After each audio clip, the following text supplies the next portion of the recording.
death row meal. So if you was about to die, you're in a prison, you killed someone or whatever you've done, and they're like, right, what do you want for food?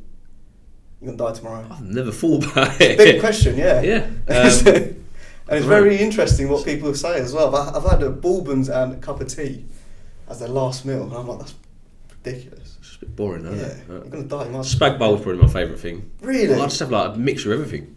Yeah. I just want a little bit of everything. Do you even like just long it out as long as possible. Like, yeah, can I have everything over the next 2 years? McDonald's, Burger King, everything. Yeah, just a little bit of it, and I'll just eat it really slow, so I haven't got to go into death row. No, that's fair. That's fair. What about a drink? Tropical Fanta. Oh, that's a good shout. Yeah, mine's orange Fanta. Yeah. But yeah, I agree. So if you had to change one thing about yourself, what would it be? It's quite deep. It could be anything from stop smoking, which you already have, I saw. Stop vaping. Yeah. Stop thinking about work so much. It's Yeah, just you've always always been there. like that, I can't ever switch off. Really? Even if I'm not doing anything, I'm still thinking about something. Even with your family? Yeah, and that's the main part where I want to be able to switch off more. Really? Yeah. Now you said it, you got to do it. No, it's on film, mate. Got to do it now. Well, at least you hold me to account for it. It makes it a bit easier for me. Just when I'm with the family, with the kids, it's just thinking about them rather than thinking anything to do with work. You've got a newborn now. Well, it's been nearly a year now. Yeah, he's nearly 1. So those of you, I haven't even introduced you, and I don't really like introducing people as well, just because I feel like they do a lot of things that I'm not aware of. Yeah. So I let them introduce themselves. But I knew Iain from estate agency days when I used to be an estate agent. He's been my manager, really good manager, solid manager. I've always said this. The best manager. Best manager. Yeah. And literally anything about property, I always go to Iain. Anything that I feel like I'm confused about, I'm not sure about mortgage, anything, I just go to Iain, and he just either sends me to the right person or he just answers it for me. Yeah. So yeah, if you want to introduce yourself. Yeah, I'm Iain.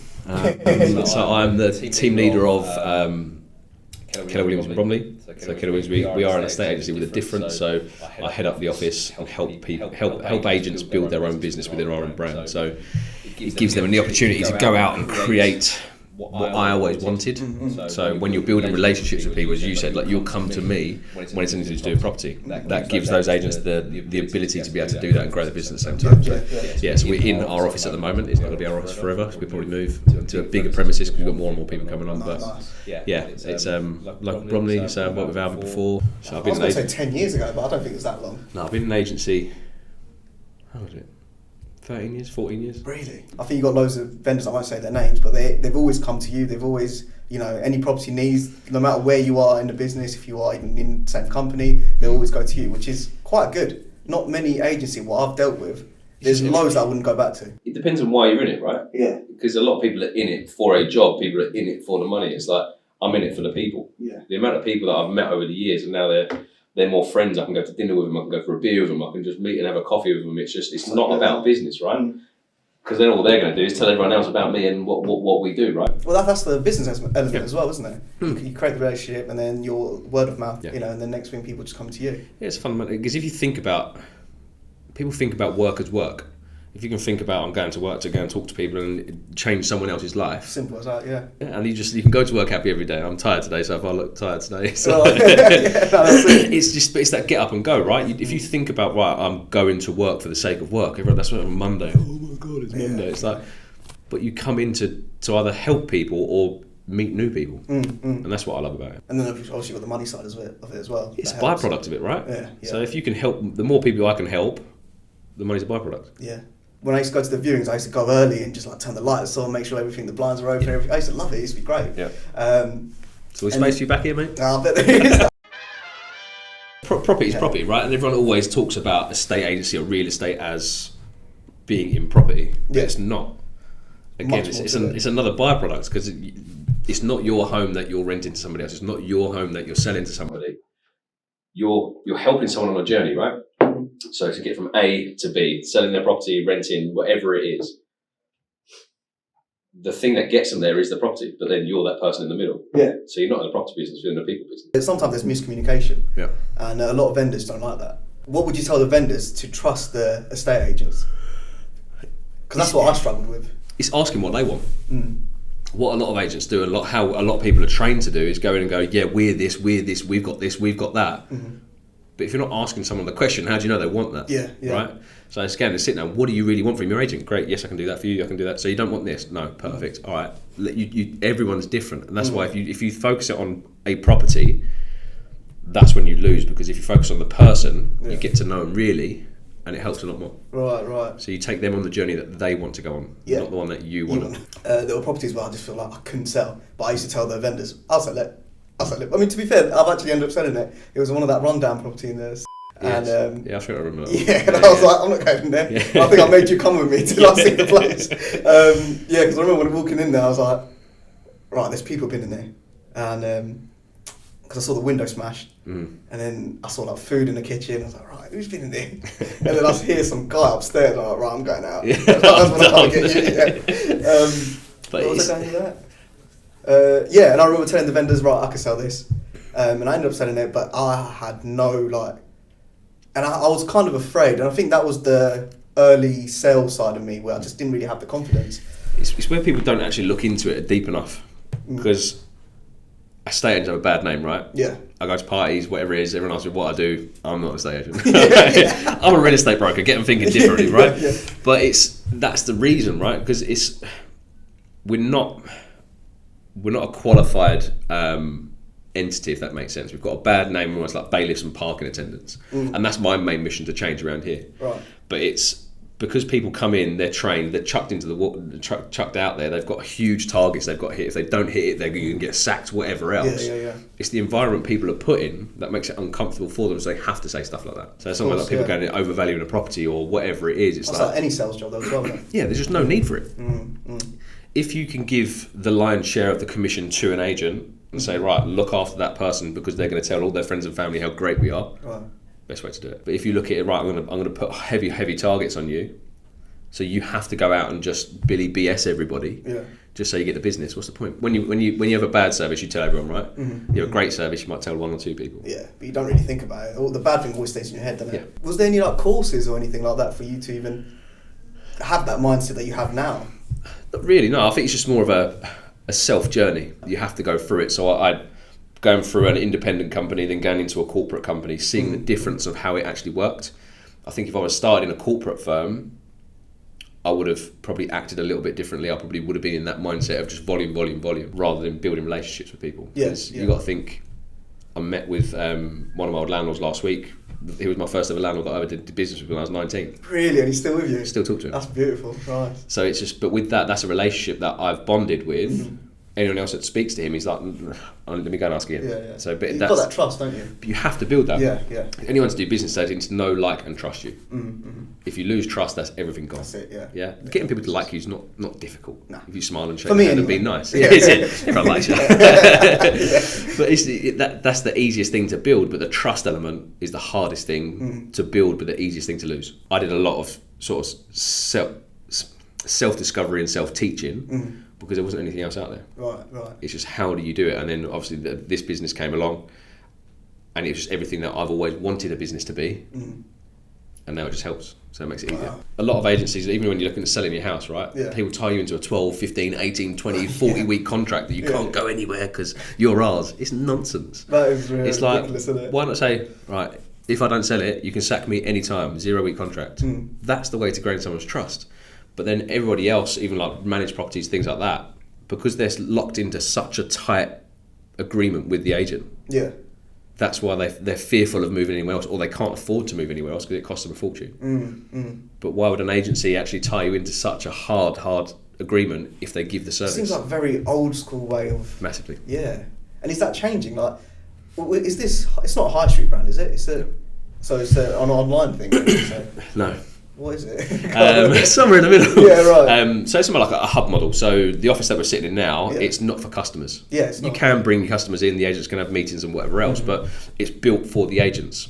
So if that agent can be highly trained, highly nurtured, highly coached, and they can run their own business and have somewhere they can do it from, they've got more time to go out there and help more people. That's very different, isn't it, compared to what is out there? Rather than...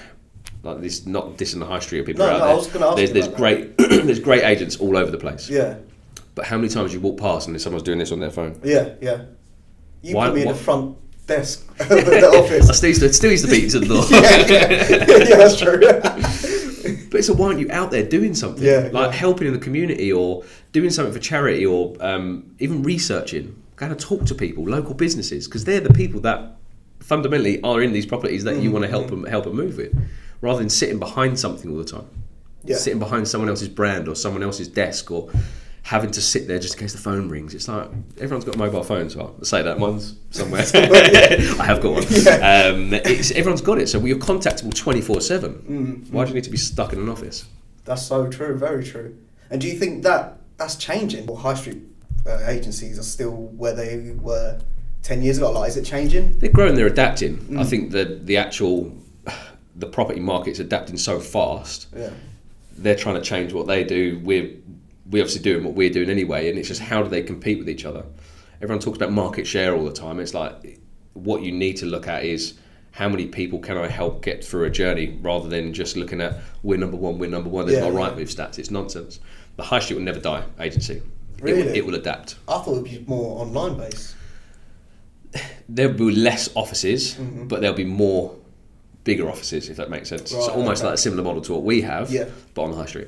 Right, okay. That's where I can see it going. You guys are still going out there viewing, doing all the viewings and stuff like that, right? Not me personally. Yeah, our guys. Yeah, so if you look at a journey of one of our guys, it's they will go and do the listing appointment, they'll do the discovery appointment or kind of consultation, whatever you want to call it. They will then take that vendor on the whole, or landlord on that whole journey from start all the way to finish, and then still keep in contact with them after that. Right. The main thing, what people do, I remember I used to call them let them forget. You put a tenant in, you never speak to them again. Why? Your tenants become your first-time buyers. Your first-time buyers become your investors. Your investors become your movers. Your movers become your developers. It's like you get that. That's a relationship you can start right at the beginning of the journey. Why would you forget about them? But that's what people do. You move someone into a home and you never speak to them again. What if they need something? What if they need a contractor? Literally. What if they want to extend? You used to make me do that as well. I always call up the people that was there and just say how they're doing and stuff like that. It's adding value to them, right? Yeah. And it's just creating that friendship and just that trust as well, which is what I feel like not a lot of agents do. Just from my experience with other agents. It's not because they don't want to. Yeah, it's just, I'm sure a lot of people will. Yeah. But because they're just bombarded with more targets and more things to do, and you need to do this and you need to sell this conveyancing, you need to do this as a mortgage. It's like, let's just narrow it down and help more people do what they need to do. Since COVID, can they work from home and book viewings and then come meet them at the place, or? Oh really? Okay. Yeah. But we were still, if you look at like the high street model, because they were employed. Yeah. When it came to the first lockdown, no one could work. Yeah. Right. Yeah. Because you're not in the office, you haven't got your tech, you haven't got anything else. Right. But then it adapted after a couple of months, and when they started working from home, they couldn't go anywhere. All our guys did, because it's their own businesses, they're self-employed in essence. It's then who can they contact, who can they keep in contact with. So at that time we'll call them cuddle calls. Phone everyone up, see how they're doing. Look, it's a tough time, right? Anyone needs any help, shopping picked up, whatever it is. It's confusing times as well, they wouldn't have a clue. No one does. It's so good that you guys did that. It's just helping people out, but again, you can do it all from home. Yeah. Or you can do it from an office like this, or you can do it virtually. It doesn't mean your class is online. What I don't like about the I don't know, I just did inverted column. What I don't like about the online stuff is because nothing ever is. If there's an agent face to face, I'm not virtual, right? I'm not a hologram walking around. So it's like I'm not online. I'm actually out there. So I'm a community based agent. Right. I don't need a high street office. So I can be out helping people 24/7 a day. Not me, but again, our agents can. Because that's what people need. You need a knowledge broker within your community who can help you and knows everything about the community and property. Right. What are the selling points of just being in this environment where, I don't know, it's not really high street, I don't know why I keep calling it that. So people can come in as a hub, but I think one of the main benefits of being able to come into somewhere like this, you've got, how many, we've got 30 agents at the moment? Right. So you've got the knowledge of everybody. You can sit down all of a sudden, right, let's have a lunch and learn, let's have a little quick mastermind. You don't need to really worry about people coming in and interrupting you just kind of learn. What if you want a quiet space, go and sit in the corner. You want to do some lead gen, you'll do some call-outs, go and sit in the soundproof booths. If you want to film a podcast, go and do it in the corner. If you want to do some social media stuff. That's amazing. They can literally do what they want. It's a group, right? Everyone's got their own business, everyone runs their own time. They're not fixed to a time of what they need to do and where they need to do it, but they can all collaborate together as one team. Right. So it's just more flexible. Like me, I can't work at home. Even if there's nobody there. Yeah. I just can't. I need to get into the zone. I need that sort of, that environment that just, there's other people around me I can bounce off of or speak to. Yeah. Or it's just an environment where it's actually, it's work. Right. Because I want to almost separate it from home. How is the work-life balance being an agent anyway? Like even since when you was younger, obviously now you've got a family, everything. Was that difficult to kind of? I think it's got since I came across from the corporate into with Keller, that's the whole one of the fundamentals of the business. So it's personal beliefs, family, then business. Mm-hmm. So your family and you come first. Good, right? So and that's what we would train out to people. But it's more for me the work life where I was doing 18-hour days. That's ridiculous. Yeah. I was working to stupid o'clock, getting at 6 o'clock in the morning just because I had to always hit a target that I thought was important. But it wasn't. So now I can, with our agents, they can get up at 9 o'clock and 10 o'clock in the morning if they want, work till midnight. Right. But they work and set their own hours. But if they have kids, they can take their kids to school. Yeah. They can go to their sports days. They can do anything that they need to with their family. But when you're in that sort of a more intense environment, it's harder for you to do it, right? Yeah. Because you've got a boss saying, you can't do that, we've got this to do. We're not hit targets this month, we've got to go and do this. I think that's the issue with that work-life balance. I feel like a lot of people, look at the agents and stuff and think, I can't do that, it just seems like it's long hours. It's just not for me. And it's sad because it can be a fun environment. It can be, like you're saying, just literally going out there, talking to people, seeing cool houses. It can be a fun environment, but I think it's just, in a lot of like sales industry as well, not just estate agents, I just feel like sometimes the targets and stuff just gets to people's heads and it's just... Yeah. And I think I've seen some of your podcasts and bits as well, so even the mental health aspect of it. Yeah. If you all like, I've been through it, I've been up and down, highs and lows, but it's always just work, it just wipes you out. But then if you look at it in a different way of like, I can actually do what I want when I want, but I can be more purposeful with my time. Yeah. Because you go into an agency, you have a morning meeting, and you go, right, okay, then you've got to do, what am I doing now? All right, great, I'm going to do this, I'm going to do this. If you can actually time block and be purposeful with it, 5 o'clock you can go, right, okay, I'm off. Or 4 till 6, you switch off, you spend some time with the family, go and have dinner, whatever else, and then 6 till 9 o'clock at night, go and do some viewings. Yeah, put some emails out, do some viewings, Why has it always got to be from 8 till 6? Yeah, that's so true. You can literally choose your hours. Yeah. I think that's the beauty of being self-employed as well, in this sort of model. Yeah. Do what you want. And I feel like that is probably one of the best selling points for this as a company. Isn't there a target element here then? Don't you... You set your own targets. Right. So if you say to me, look, Iain, I want to do £500,000 in commission in the next 5 years, great, how do we do that? Yeah. So for me, I'm not an agent anymore, right? So I'm more a kind of coach, business consultant, I was going to say coach, friend. Yeah. So I'm here to help you get to where you want to get to. So if you look at high-performing agents, they think in a different way. So if you can think, right, I'm going to net £1 million in the next 5 years, how do we do that? So we'll then break that right down to day by day, what do you need to do? Then that's your targets. You've set your own targets. I'm not going to say, you haven't done this and wave my finger at you. That's your problem, right? Our guys don't work for me. Yeah. I work for them. There's just a whole business just flipped on its head. Yeah. And how long has this business been going around for? Across the world. I feel like this whole podcast is just about this place, which is fine. We'll get to profit in a minute. Let me blow my own trumpet for a bit. The global business, 1983 it started. Blimey, okay. So it's been in the UK 5 years, I think. Right, okay. But again, it's when's the right time for this kind of model to actually make impact? And now you see so many of those. I don't care about spelling other names. You've got Perry Power, you've got EXPs, you've got Sean Newman's, you've got Fine and Country. These are all ones that are growing and growing and growing. It's bad that I've never heard of them.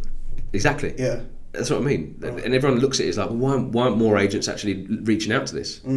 Because for one, this is going to sound really harsh, agents don't research the market. Okay.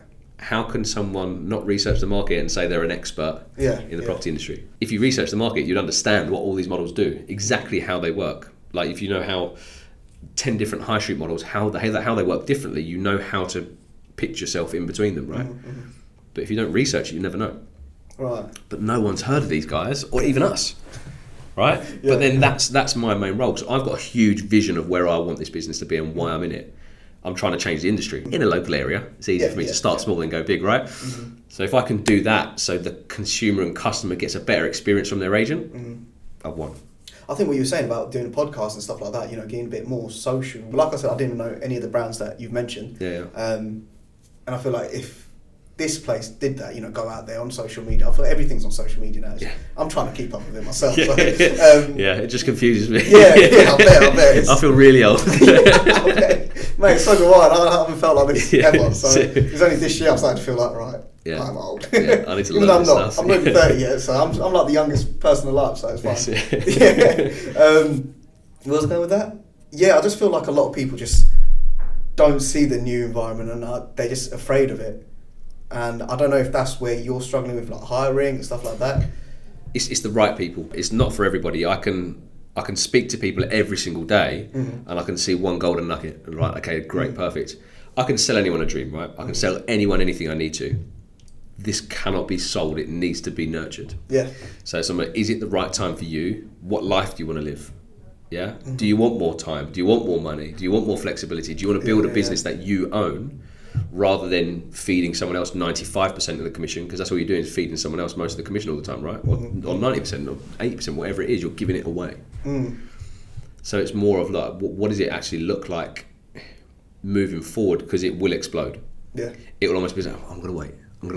That's what's always been that. Yeah, and then all of a sudden it'll be like, oh my God, I'm joining someone else's team. I could have been that person. Yeah. So it's looking at, right, if you're curious with it, you need to research stuff, right?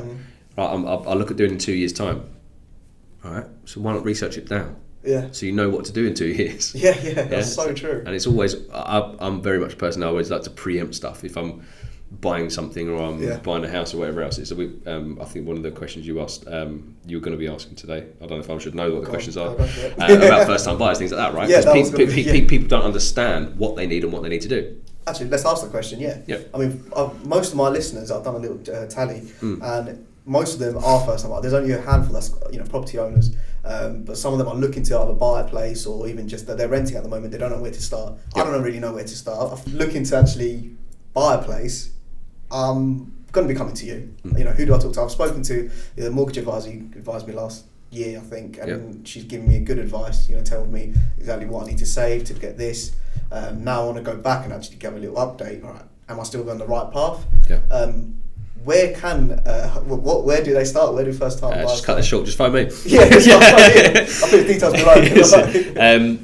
Exactly where you have. Yeah. Speaking to a mortgage advisor, understanding what money you need, right? Because there's so many people out there that have, I'm going to save a little bit more, but they don't understand what they're saving for and how much they need. And even me being in the property industry, it's like, I was like that.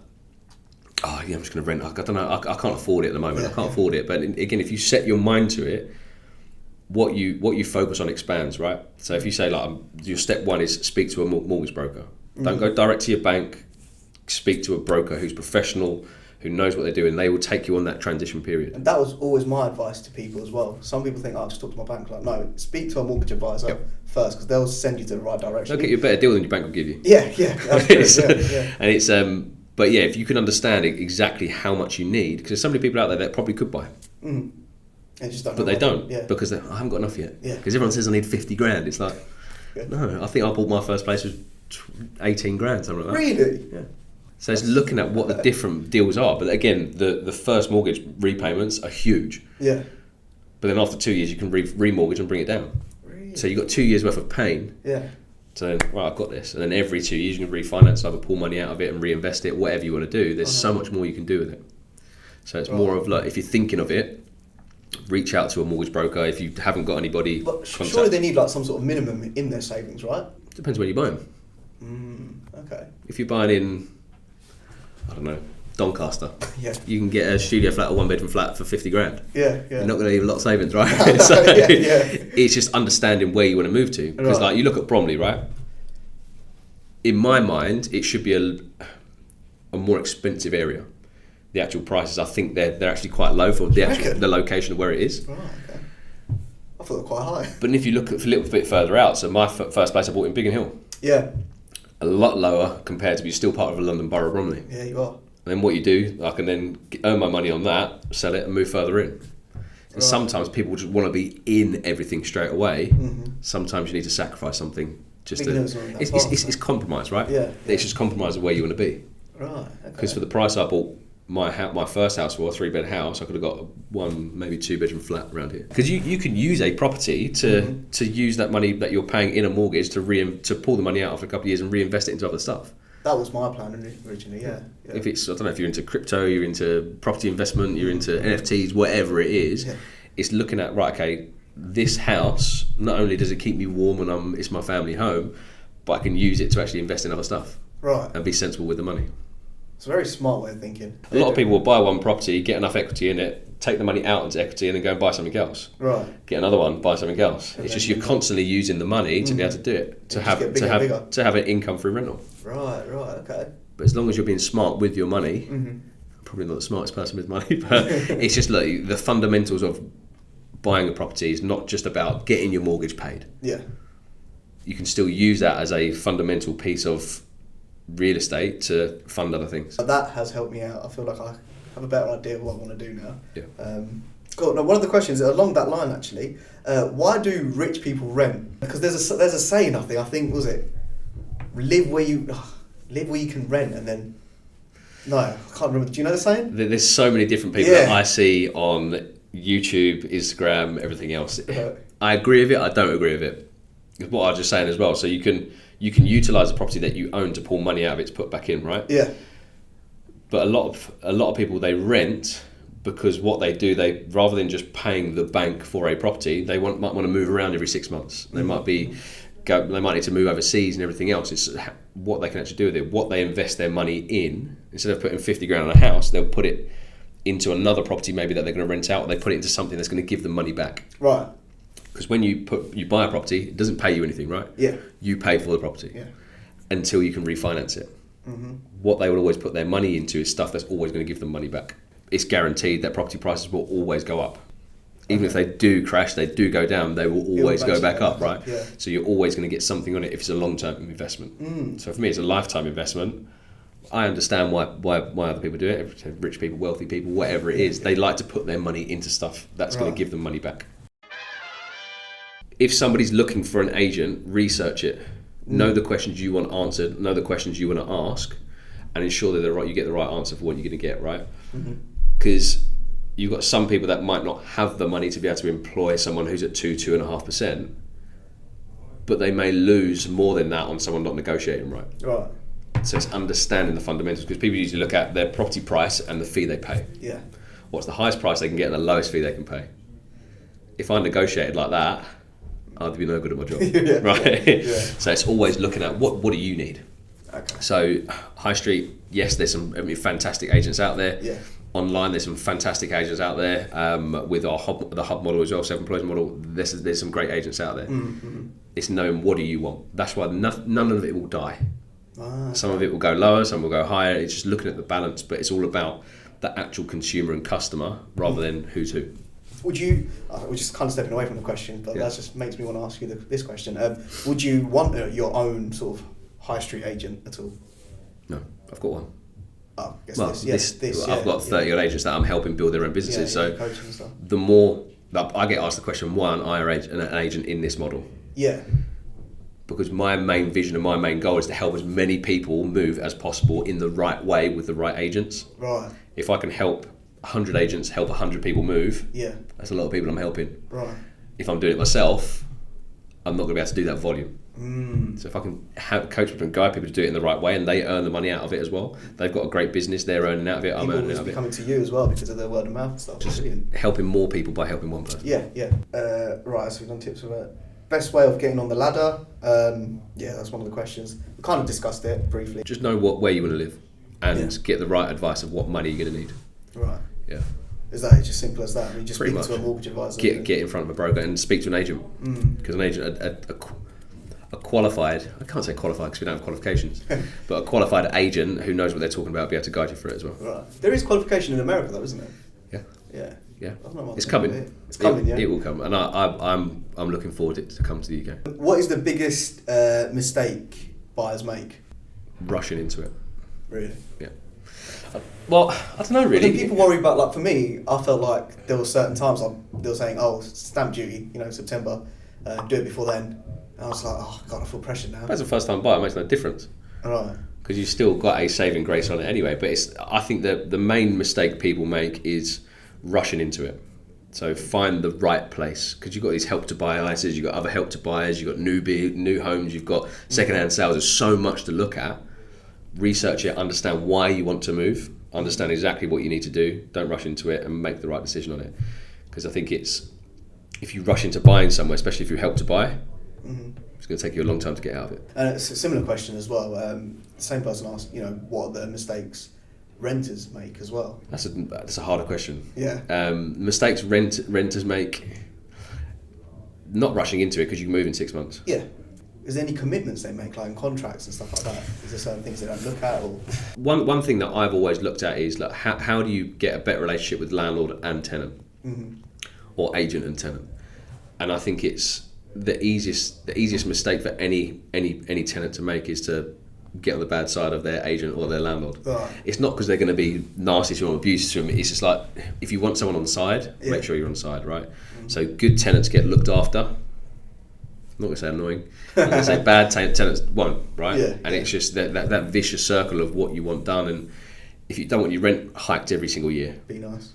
Yeah. That's Pay it. your rent on time. Yeah, Be nice. yeah. Look after the property. If anything, like a small bit of painting, paint it. Yeah. Get permission and paint it, Right. rather than going, can you refurb the whole house? It's like just there's so many things, and I think it's more look who you're renting from. Okay. Yeah, cause do research on it because there's so many people getting scammed still out there. Would you advise people to kind of do these things part time? Is that even possible? Because I feel like a lot of people don't even know. Depends on what you want out of it. A lot of people are in it for the money. Which is fair, right? It's just 100%. Yeah. But if you want to help enough people move to earn the bigger money, part time doesn't work. If you want to help a few select people move to earn a bit more money, but you're doing it the right way for the right reasons, yeah, it works.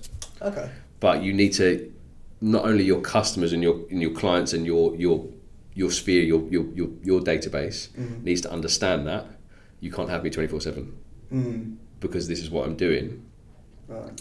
It's getting them to understand that, so they're not phoning you at 12 o'clock on a Tuesday and you're not answering because you're at work. Right, that makes sense. Yeah. But it's looking at what are the fundamental parts of why you're doing it. But there's people out there doing it. So again, if you've got, even if you've got single mums or you've got anything like that, it works because it's not part time because they're not doing other things, but they have a reduced time because there's school pickups and things like that and swimming lessons and whatever else. Right. But it works really well for them. I did. I think I'd sent out an email to my blog the other day. The email that came out about the equality of how everything works. Yes. Yeah. And especially with I hate to say it. I don't hate to say it. I'm the best agent in the world, by the way. But women make the best agents. Yeah. Yeah. They have more empathy. They have more commitment. They're just nicer all around people, majority of the time. Yeah. But they do. They really do because they have that caring nature about them. I think the main thing is it's almost you're put down if you want to have children. Because you can't work from 8 till 7 every day. Yeah. Do you know what I mean? It's Okay. the environment that you're going to work in, that's what holds them back. Right. But the way we operate, work your own hours. That's it. If you can have that flexibility, because then people won't actually come out into that industry if you don't have that flexibility. Like if you say, I want to have kids in 3 years' time, great, I'm going to be an agent for 3 years and I'm going to need to stop. What's the point? It doesn't work, Yeah. right? But again, I think any other business needs to have that flexibility for everybody. Right. But then some people get upset or annoyed that it's like, but it only works part-time. It's like, no. Yeah. If I can put a full-time day's work into half a day, easy. Yeah. As long as I time block it right and I do the right thing. Everyone has the same amount of hours in a day. Some people can get a whole day done in an hour. Other people long it out for the whole day, right? It's like, I'm going to get through the day today. But it's how purposeful you are with your time is what the results you get out of it. Right. And I think that's a bigger thing that people need to look into. Because especially if you're having kids, you usually know more about the schools, about the nurseries, about transport, about the local restaurants and coffee shops and like play schools So and true. swimming Very lessons. true. You know Yeah. everything about an area. That's so What true. more do you need to know? As long as you understand why you're getting into real estate. Yeah. Because what a lot of people, they get into it for the money, or they don't want to learn more, they don't want to put anything else into themselves, they're actually building themselves.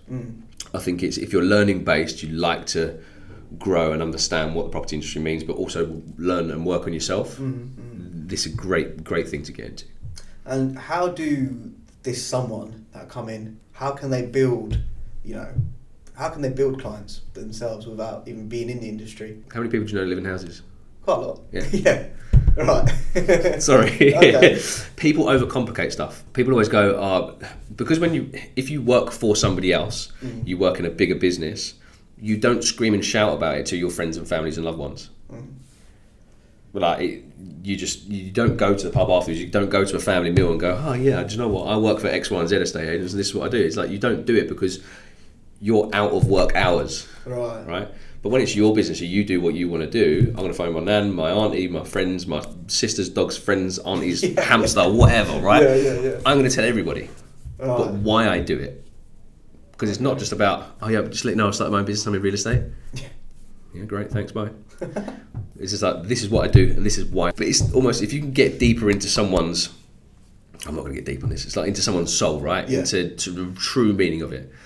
People can say anything, words are words. But if you say it with true passion, people understand it. And they fall in love with what vision you have. Right. And everyone has it. It's just finding out what it's in. That's beautiful. I think it could have gone quite deep there as well, because I remember coming to you guys last year just to work from here. I was working, but then you were like, oh, just come here, work from here. And I did that, and I just met you guys, and it was so nice to see how passionate everyone is. Can I say their names? I remember Scott, I remember speaking to him, and he was just so involved with like viewing, like he was just ready, like, and it was just so nice seeing that. And I feel like a lot of people here that I've seen are, can't remember the guy's name, he put on Facebook, £2 million property in London. Mehmet, yeah. And I was just like, that's amazing. The fact that someone could trust you to, you know, hey, sell my property. But if you look at the flip side of both of those people, what they do, Mehmet, the back end of last year, went in with somebody in the local area to set up a food bank charity in the local area. Wow. Scott does the same thing. Yeah. So they work closely with the schools, they work closely with food banks, the homeless, they do stuff for, Scott just did a wicked pumpkin carving competition. Nice. But he left them around the whole area for people to find and put in as a competition. Oh, nice. Doesn't want anything back on it. He's doing it because he's got a daughter, he's got a family as well. He understands it because he loves that area. It's not just about the properties. What did you do again? I think you was doing some cleaning up and stuff. Red Day. So it's a charity day. So everyone across the whole world takes the day off out to go and do some give back to the community. Wow. Yeah. And that's what's about, really, just the community stuff. And the people in the community, right? The people selling their homes. Yeah. And they want the right things, but it's almost, we don't do it because of that. We do it because we actually care about the area we live in. You know, like myself, I've always lived in Bromley. My mates always moan at me, say, oh, come on, you got to get yourself out of there. It's like, yeah, I do. Yeah. But I like living here. My friends here. Like, they say, you know, come and get out of your comfort zone, it's nice. And yeah, I mean, thinking about what you just said earlier as well, yes, I probably will end up moving outwards, but then eventually move back in it. And that's a great way to see it as well. It kind of made me feel comfortable now. Because I was like, oh great, I need to buy a place in Essex. It's compromise, right? Yeah. You just need to look at some sort of compromise in what you're doing. Yeah. Because I know exactly where I want to live. I don't actually want to move again. It's just so painful. Moving is and doing up another house, so I'm not doing it. Is that what you did? You done up a whole house? Yeah. I did for the first one and the last one as well. So it's. They say moving is the most stressful thing. Yeah. Out of anything. But then some of the time it's because the person that's helping them move isn't helping them. Was that a little dig to your missus? No, I'm talking about agents. So it's like if you've got something hard to say, like people won't pick up the phone. It's like madness. Yeah. Like just you're there to make it easier for people, right? Yeah. If someone says, "Oh, my removals," right, great. I haven't got a big car, but I'm going to come down and help you. You're making this person's life easier. It will always come back to you. You know, 100%. That's a great way to do it. Then the person moving in's happy. Yeah, otherwise you've got two people that are pissed off. It's like, I don't want that. I want it easy. I want everyone to be happy. I hope some estate agents that are watching this learn from this, because I've dealt with a couple of agents and they're just nightmare. They just wouldn't want to talk to me. It's like, mate, help me out here. Yeah, and I think what you said about when people, if they're looking to get into the industry, it's if you truly care about people. Yeah, do it. Yeah. The property is a bit easy to learn. Yeah. It comes with time, it comes with the right people that's trained. Of course, but it comes with the training that you get from others. It comes to your personal development, it comes to everything. But as long as you love people and helping people, great industry. Nice. Where do you see, like, it sounds like an interview question, but it's not. Well, the light's in my face like an interview. It's not like interrogation. Where do you see this whole, like, you're at the moment, you're kind of coaching, you're being the team leader. Yep. You know, I mean, how much further can you go up from that? I mean, what do you want to see yourself? 5 years, for me, with this business, we'll have way over 100 agents operating out of this office, and we'll probably reinvest in another couple of offices around the area. So if you look at the vision of the UK for this business, it's having 100 market centres with the office that we're in, with 100 agents, 1,000 millionaires, Nice. and 1,000 children being taught in school they can do and be whoever they want to be. I remember when I first got into agency, I must have been 20. Right. And back then, cash buyers were cash buyers. Someone walk into the office with a bag of cash and going, I'd like to buy this property, X, Y, Z. And I went, however much I'd love to take that money from you. This ain't happening. Yeah, so you got to have 200 grand in cash sitting in front of you. It's like, but people did it that way, and that's why they had.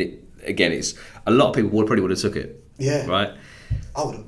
That's when you're going to get a bad rep, mate. Yeah. But that's why agents have got bad reputations. Yeah. Because it's all about that. How being a bit of a white boy and whatever else. It's like, nah.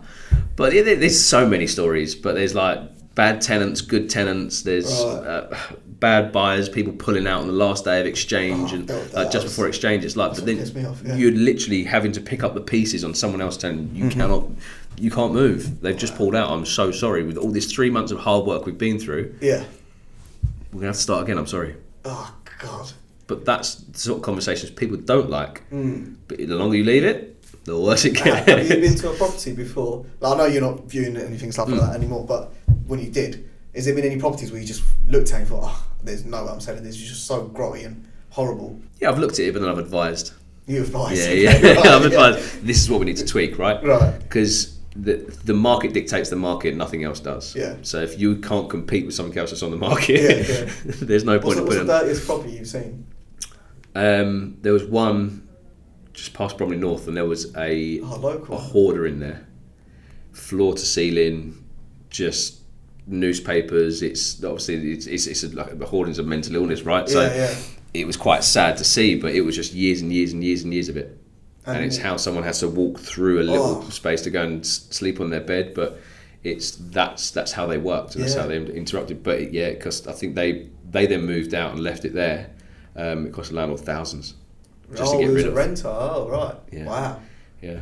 Jeez. But even going into selling property, I've not had any bad experiences. I don't think people are that oblivious to what a property needs to look like when you need to sell it. So, but sometimes it's like, all right, okay, we need to freshen this up. Let's give it a paint and things like that. But you need to be able to get that trust of that vendor, right? Right. Because I'm not going to come into your house and go, don't like this. Of course. You just be honest though. Yeah, but it's like home staging, things like that. There's so much you can do to actually make a property better. But I've never come across any really bad ones not to sell. Okay, that's good. Yeah, to be fair, same. When I was staging in Bromley, Bromley is such a nice area as well. There's been a couple, like a handful probably, but compared to what's out there, I'm not really bad mouthing other areas, but I hear horror stories from other people, and I've seen a lot of horror stories, other people's, and I've heard them. But it's like, I think majority of it comes down to either dodgy landlords or dodgy tenants, or it could be anything. There's a multitude of different things it can be. But when you come to sell a property, I think it's more, unless you live overseas, you've never seen the property in years. I haven't seen any podcasts out there that's like estate agent talking, full honesty and stuff. And although we were talking about this business, I feel like it's quite different. Not many people know about this and how this model works.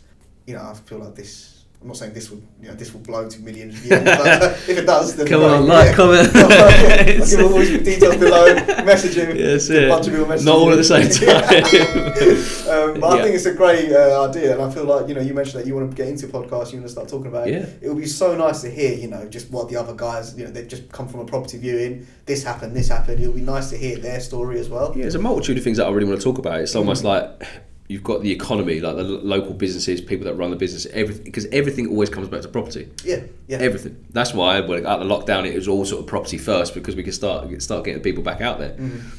But everything affects property prices. Everything affects what happens in the area through local businesses, local shops, transport, schools, hospitals, doctors. Everything comes back to what actually happens with the property market. Yeah. So if you've got something that an Ofsted rating for a local school goes right through the floor, every single school did, your property price is going to go down, right? Right, so all that affects everything it as affects well. it. So that's why I want to talk to local businesses. I want to talk to local entrepreneurs. I want to talk to the council. So you can be ready with what's coming up and stuff.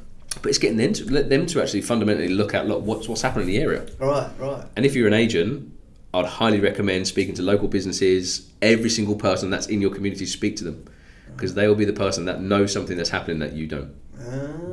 And then when you go and talk to that person, they ask you a question about it and you don't know, you look like an idiot. You're the single. Do you see yourself like staying in the Bromley office? Well, this? Not in this building. Eventually, what I want to do is buy a building with the investment with our agents as well, because we're here to help them grow businesses and help grow income as well. So if we can buy a building, like my perfect office, I've got a vision in my head what it looks like. So there'll be a bar in the corner, there'll be a chill out room, there'll be sleep pods, there'll be a pool table, but then you'll have a training room, then you'll have a call out room, then you'll have a meeting room. So there's just so much that I can think about what we can do. Yeah. But I can only do that with the right people in coming, helping the right people, right? I think the team you've got already are great. You know, they seem to be on it, and you know they're very sort of helpful as well with the community. From what I see from like social media and stuff. Yeah. Cool. I had a good question as well about this. Oh, it's come from my head. It's a great one as well. It wasn't great, but it's a standard one. I know you're hiring at the moment. Is there anything that you want to tell people? Like, look, this is what's different. Not saying to sell yourself, but like. No, again, if you're looking for something that's different, you're looking to get your own time back and take charge of your own life. To build, so that the actual mission statement of the business is to build careers worth having, business worth owning, life's worth living, legacies worth leaving, right? So it's how much do you want something different? Are you okay to be told by your boss that you're crap all the time and you haven't hit your targets and you know that you're the best person in that office? Never had that from you, by the way. And you'll too early, mate. And give away most of the income.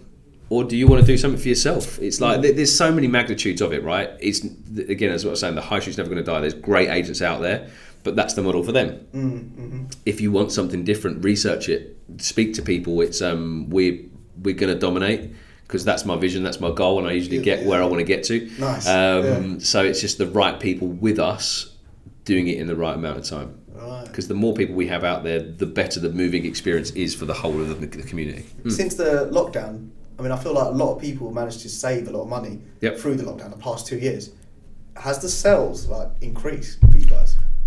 The property market it's been mental. So even after the first lockdown, right, as soon as the lockdown released, the property market just went through the roof. Yeah. Then they did the stamp duty holiday. They didn't need to do it. It was, I think it was meant to be next year that is actually done to keep the property market going. But obviously because it was leaked, they had to do it earlier. Right, that's what happened. But the property market was just going mental. So I think it's the way the market's looking at the moment. The stock is very low. Demand is very high. That's why property prices are still going up. Now it's sort of plateaued out. Right. But it's the way it affected it. People wanted to move. Yeah. Imagine being in a lockdown, living in a high-rise block of flats with no outside space. No, that's true. It would have driven me mental if I couldn't just go and stand in my garden or go for a walk through the countryside or whatever it is. God, There's so much that people did. So we saw a mass exodus of people moving out into Kent, sort of out into the suburbs as well, and especially around here. God, you guys must have been crazy busy then. Did you have quite a lot of stock left? We're busy. I'm not going to blow around trumpet again. Sorry, Stock that we take on, we sell. Right. Yeah, we're not a high volume, or we'll sell 50% of it. What's the longest a property been on the market for you guys? On and off, sold and fallen through a couple of times. Right. 9 months. Wow, that's good. Yeah. That's really good. But it's you look at an average, it usually between 12 to 18, well, they say between 4 and 12 weeks. But if you look at average stats, it's usually between 12 and 18 weeks. Cool. But Right. it's looking at how do I get you the best possible price? Yeah. How do I do it in the quickest amount of time? And how do I make it easy for you? Yeah. Rather than just telling you a load of stuff you want to hear, it's all fluffy and it takes 6 months to go through. Sometimes you can't preempt what happens in someone's life, right? Yeah. They can have a drastic thing that happens to them, I don't know, partner die or find out they're pregnant or whatever else. That will then stop you from buying somewhere. So sometimes it's out of your control what you can do. I could talk for hours. Yeah, I feel like I could just waffle. It's a shame because I feel like we kind of need to do part 2. I probably haven't actually answered any of your questions. I've just waffled for a bit. Probably answered it in the most detailed way possible. So that's what I want. I feel like we should do a part 2. I've got a few other questions that I did want to ask. You know, it would be great, like I said, about your podcast as well when you do bring it on. I have to get you on. So get me on. I'll talk about it all. But you know, it'd be probably really won't nice. be as professional as No, I was going to say actually, this is probably the most professional layout I've had. So hopefully the views go up. But no, thank you for coming on. Pleasure. And thanks for having me here. It's been actually great. I really enjoyed this. I feel like I've learned a lot from this, and I feel Yep. like my listeners as well probably have. Good. This episode's out on Spotify, iTunes, and even filmed as well. But this podcast is basically, I get a bunch of creative people on, and we just kind of talk. I feel like there's a lot of things that I want in my life to change, and although there's a mental health element to this podcast, but it's when I bring on a bunch of creative people such as yourself, I call this creative as like, this is so creative. The way you are with people, the way managing them. A lot of people think, it's just about selling and leaving, just not really get into it. But the way you think is, it's a creative way. And I bring on videographers, I bring on musicians. I try to take little things out of everyone's book and try to just kind of bring it onto this and just learn from it myself. So this is what this podcast is about. I think I will definitely do a part 2. What for that? Yeah, I've got loads of questions I didn't even ask, so time's just ticking. So You end up talking. That's it. Did you want to any last words? No, I'm good. I think it's. Are you up for me to put your details in the description? Yeah. Give them away for free, mate. It's Again, it's. I think. Even having you onto my podcast, I'm hopefully going to launch this. I've only been a year in the planning. Yeah. Are you going to do filmed and stuff as well? It's just. I don't know yet. Yeah. It's the time aspect of everything that happens, it's right? just a So lot of work, it's too much. But again, it's with enough of our agents out there covering Kent, Bromley. It's but focus on what you want. And I think this isn't about properties. It's more about the fundamentals of you and your life. You said it's very much selfish for how you do it to get from other people. Yeah. Focus on yourself, you and your family. The business will come. That's it. Yeah. That's it. Perfect. Oh, what a great ending.